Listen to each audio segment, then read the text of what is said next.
Bismillahirrahmanirrahim. Assalamualaikum warahmatullahi wabarakatuh.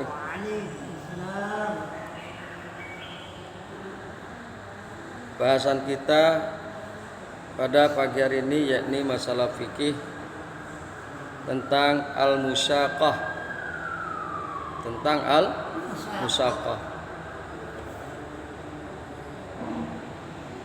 Bismillahirrahmanirrahim. Faslun, ini suatu fasal.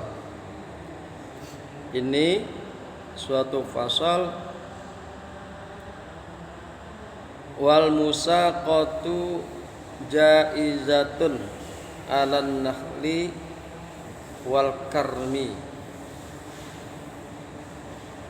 Dan akad musyaqah jaizatun adalah boleh,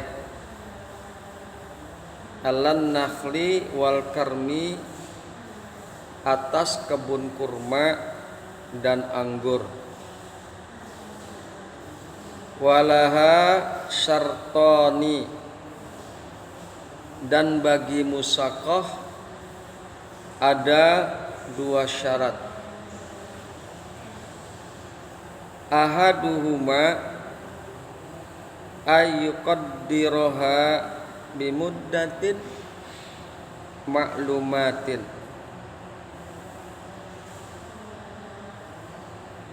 Satu di antara keduanya, maksudnya adalah yang pertama dari kedua syarat itu, ayyuqadiroha bimuddatin ma'lumatin, adalah harus dipastikan musaqah itu bimuddatin ma'lumatin, dengan waktu yang maklum, dengan waktu yang diketahui. Wasani, dan yang kedua, ayyu'ayna lil 'amil juz'an ma'luman minas samrati. Yang kedua, harus ditentukan untuk pekerjanya suatu bagian yang diketahui, minas samrati, dari buahnya, dari buah tersebut. Summal amalu fiha ala darbaini, kemudian pekerjaan pada musaqah itu ala darbaini,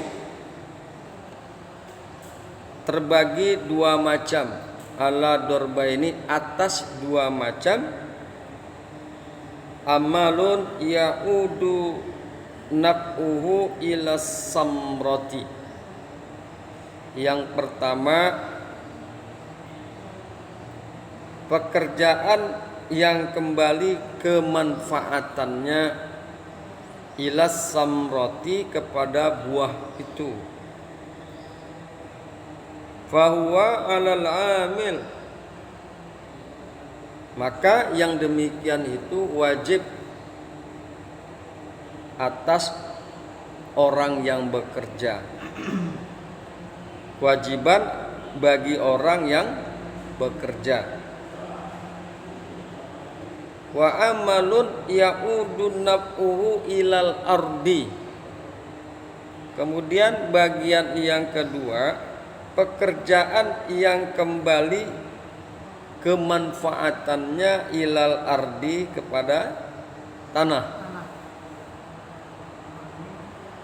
Fahuwa ala rabbil mali, maka pekerjaan itu wajib atas yang mempunyai harta, harta. Jadi kalau masalah itu manfaatnya kepada bumi, maka itu ya kewajiban daripada pemilik harta. Hadirin yang berbahagia, hamba-hamba Allah yang mudah-mudahan selalu dirahmati oleh Allah Subhanahu wa taala. Jadi musaqah ini adalah kerjasama dalam bidang perkebunan. Dalam bidang perkebunan, itulah musaqah. Baiklah, marilah sama-sama kita akan kaji lebih lanjut berkaitan dengan masalah musaqah. Kaitan dengan masalah musaqah. Tadi kita sudah sedikit menyinggung masalah matannya. Sekarang kita coba buka berkaitan dengan masalah dalil. Masalah dalil. Hadirin yang berbahagia, hamba-hamba Allah yang mudah-mudahan selalu dirahmati oleh Allah Subhanahu wa taala. Jadi sekali lagi bahwa musaqah adalah menyerahkan kebun kurma atau anggur kepada orang lain untuk mengurus dan memeliharanya dengan upah tertentu dari buahnya nanti. Jadi dibayar sama buah. Dibayar sama buah. Bismillahirrahmanirrahim. Faslun, ini suatu fasal. Wal musaqatu jaizatun.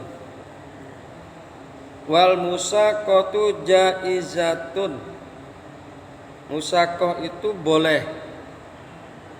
Akad yang boleh dilakukan alam nakhli wal karmi, atas kebun korma dan kebun anggur. Walaha sartani, dan bagi musaqatu itu ada 2 syarat. Jadi biasa kalau kita ada akad pasti ada syarat. Apapun akad itu pasti akan menemukan syarat. Hadirin yang berbahagia, hamba-hamba Allah yang mudah-mudahan selalu dirahmati oleh Allah Subhanahu wa taala. Jadi dalil musaqah ini dikemukakan oleh Imam Bukhari dan Muslim tentang kebolehannya, di mana sekali lagi berdasarkan hadis yang diriwayatkan dari Ibnu Umar radhiyallahu anhu. Mudah-mudahan Allah ridha kepada Ibnu Umar. Anna Rasulullah sallallahu alaihi wasallam, sesungguhnya Rasulullah sallallahu alaihi wasallam a'ta Hubairah bisatri ma yakhruju minha min samratin au zar'in. Sesungguhnya Rasulullah SAW menyerahkan tanah Khaybar dengan separuh hasil dari buah dan tanaman yang dihasilkannya. Hadis riwayat Imam Bukhari dan Imam Muslim. Kemudian dalam satu riwayat Muslim dikemukakan oleh beliau sebagai berikut: dafa'a ila yahudi Khaybara nakhla Khaybara wa ardoha ala ayyamaluha min amwalihim wa ana li Rasulillahi sallallahu alaihi wasallam syatraha. Beliau Nabi sallallahu alaihi wasallam menyerahkan kepada orang Yahudi menyerahkan kepada seorang Yahudi Khaybar kurma dan kebun Khaybar agar mereka mengerjakan harta-harta mereka, dan Rasulullah sallallahu alaihi wasallam mendapatkan separuh hasilnya. Hadirin yang berbahagia, hamba-hamba Allah yang mudah-mudahan selalu dirahmati oleh Allah Subhanahu wa taala. Dari dalil yang tadi kita sebutkan, 2 dalil, jelas disebutkan masalah kurma. Daripadanya lah dikiaskan buah anggur. Boleh juga memusakohkan tumbuh-tumbuhan yang lain bila diikutkan dengan musakoh kurma atau anggur, sebagaimana tersebut di dalam hadis. Jadi masalah buah yang boleh dimusakohkan ini ada beberapa apresiasi dari ulama berbeda-beda. Ya. Kalau Imam Daud mengemukakan bahwa udah hanya kurma aja, yang lain nggak boleh, sesuai dengan hadis. Akan tetapi Imam Syafi'i 2 yang diperbolehkan untuk musakoh, yaitu kurma dan anggur. Nah, Imam Malik enggak, boleh semuanya. Nah, ini dalam fikih hal yang biasa. Hal yang biasa terjadi perbedaan pendapat antar ulama.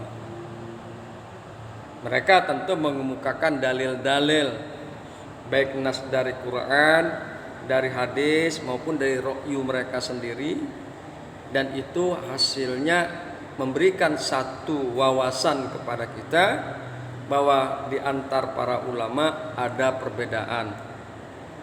Hal ini biasa. Jadi jangan sampai perbedaan itu justru jadi pertentangan di antara kita. Ikhtilafu fi ummati rahmatun. Berbeda pandang, berbeda paham itu hal yang biasa di tengah-tengah umatku. Memang sudah digambarkan oleh Kanjeng Nabi. Justru di dalamnya itu adalah rahmat. Ada saling menghargai satu sama lain, ada saling menghormati satu sama lain. Abu Daud nggak salah dikatakan kurma, orang di hadisnya kurma doang, kan begitu. Begitu juga dengan imam-imam yang lain. Kita mah orang bodoh, kita mah ulama bukan, kiai bukan, orang awam, udah ikutin aja. Ikutin aja. Toh mereka juga para ulama, para imam memiliki dalil, dan mereka kuat dalam segi pandangannya terhadap dalil dan penjabarannya terhadap dalil. Hadirin yang berbahagia, hamba-hamba Allah yang mudah-mudahan selalu dirahmati oleh Allah Subhanahu wa taala. Summal amalu biha ala darbaini. Kemudian pekerjaan penggarapan atau pekerjaan musako ini terbagi dua. Amalun ya'udun nafuhu ila samroti. Yang pertama, pekerjaan yang manfaatnya kembali kepada buah. Manfaatnya kembali kepada buah. Bahwa alal amil, maka yang demikian itu menjadi beban amil sang pekerja. Kalau manfaatnya kepada buah, menjadi tugasnya sang amil yang melakukan pekerjaan itu.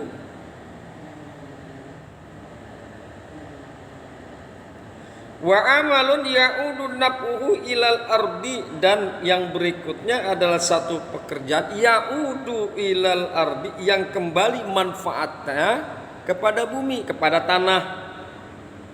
Ya'udun naf'uhu ilal ardi, yang kembali manfaatnya kepada tanah. Bahwa ala rabbil mali, maka yang demikian itu menjadi beban si pemilik tanah. Jadi ada dua nih. Di dalam musaqah, yang satu yang punya tanah dan kebun kurma dan kebun pohon-pohonan maksudnya, yang satunya nggak punya tanah, tapi mungkin dia memiliki keahlian dalam bidangnya, yaitu disebut dengan amil. Jadi amil itu yang merawat. Kumaha carana biar kurma ini bagus dan lain sebagainya. Nah, apabila kemanfaatan itu kembali kepada buah, maka itu menjadi kewajiban si pekerja. Namun apabila kemanfaatan kembali kepada tanah, maka perkara yang demikian dibebani kepada sang pemilik tanah, sang pemilik kebun. Hadirin yang berbahagia, hamba-hamba Allah yang beriman, mungkin kalau di Jakarta udah jarang yang begitu. Tanahnya udah pada kecil-kecil. Kan begitu. Tapi mungkin yang di pinggiran Jakarta masih banyak tanahnya lebar-lebar. Dia nggak sempat molah sendiri, dikasih ke orang yang molah. Misalnya ada kerjasama musaqah itu. Nah, begini caranya dalam Islam. Kan begitu. Dia punya tanah, dia punya kebun. Katakan kebun kurma. Orangnya di Jakarta, si pemiliknya. Kebunnya di Bogor, katakan begitu. Diserahkan sama orang Bogor untuk merawatnya sebagai amil pekerjanya. Terjadi akhirnya bagi hasil pembayarannya itu dilakukan dengan hasil buah, dengan buah. Dalam hal ini tidak dengan uang. Oke deh. Nanti kalau udah berbuah dan layak, maka dibagi tergantung kepada kesepakatan. Bagaimana cara pembagiannya? Bisa setengah-setengah, separuh-separuh, atau sepertiga, 2/3. Jadi sekali lagi perlu diperhatikan yang demikian ini bagi saudara-saudara yang memiliki kebun, kemudian dia tidak bisa merawat atau mengolah, maka diserahkan kepada orang lain yang dibagi hasil dengan musaqah. Beginilah cara Islam mengatur syariat. Hadirin yang berbahagia, hamba-hamba Allah yang beriman. Kemudian di dalam fikih sunnah ditambahkan, nanti di sini di dalam ini nggak ada nih, ada rukunnya. Cuman di dalam kitab yang lain, fiqhus sunnah, ada dibicarakan masalah rukun. Rukun musaqah itu ada 2. Yang pertama ijab, yang kedua qabul. Ijab qabul itu pasti dalam setiap akad ijab qabul. Kawin aja ada ijab qabul. Kan begitu. Jadi setiap akad itu pasti ada ijab qabul. Karena ijab qabul itu adalah penyerahan serah terima. Musaqah tercapai dengan kata-kata apapun yang maksudnya adalah musaqah. Bisa pula dengan tulisan dan isyarat, selama itu berasal dari orang yang diperkenankan untuk melakukan transaksi. Jadi redaksi kalimatnya terserah. Bahasa Sunda ke mangga we. Bahasa Betawi sok-sok we. Bahasa Jawa mangga silakan. Atau bahasa Indonesia, yang satu yang mola orang Sunda, yang punya orang Jakarta. Orang Jakarta tenyaho nggak ngerti bahasa Sunda, akhirnya pakai bahasa Indonesia. Boleh silakan dengan redaksi ijab kabul apa saja silakan. Yang penting tercapai maksudnya daripada ijab kabul akad musaqah.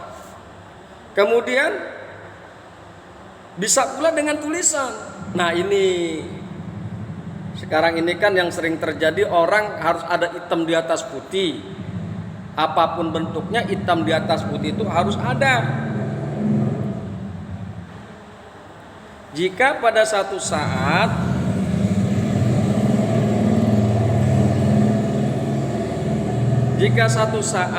jika terjadi hal-hal yang tidak diinginkan tertuang di dalam tulisan hitam di atas putih.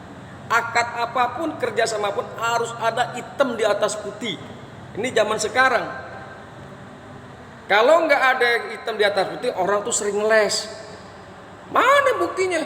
Emang gua ngomong apa dulu?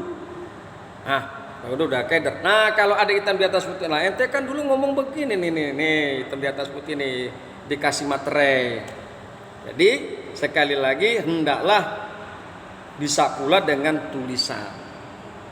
Kemudian ada isyarat, dengan isyarat misalnya ada orang nih katakan dia punya tanah, punya kebun tapi gagu. Ada yang begitu kan? Misalnya dia tanahnya dari warisan, kebun dari warisan, tapi gagu, bingung dia. Akhirnya boleh dengan isyarat. Yang boleh dengan isyarat kan diperkenankan untuk melakukan transaksi walinya, walinya, yaitu boleh saja. Ya, jadi boleh dengan isyarat selama itu berasal dari orang yang diperkenankan untuk melakukan transaksi. Jadi boleh saja, sekali lagi, ijab kabul dalam musyaqqah bisa dikemukakan dengan tulisan atau dengan bahasa langsung atau dengan isyarat, dengan redaksi yang terserah deh. Gimana, yang penting maksud daripada ijab kabul musyaqqah itu tercapai. Hadirin yang berbahagia, hamba-hamba Allah yang beriman, musyaqqah ini adalah kepada tanaman ya, wujudnya akad tanaman. Nanti ada lagi yang berkaitan dengan tanah yang namanya muzara'ah. Muzara'ah. Jadi demikian. Ada satu imam yang tidak membolehkan musyaqqah. 3 imam yang lain boleh. Tapi hanya Imam Abu Hanifah, Imam Abu Hanifah yang tidak membolehkan akad musyaqqah. Sekali lagi, inilah perbedaan di dalam fikih dan kita harus saling menghormati dan menghargai satu sama lain. Enggak boleh di antara kita saling menyalahkan satu sama lain. Kita seiman, saudara seiman, harus saling menghormati dan harus saling menghargai perbedaan yang ada. Hadanallahu wa iyyakum ajmain. Assalamualaikum warahmatullahi wabarakatuh.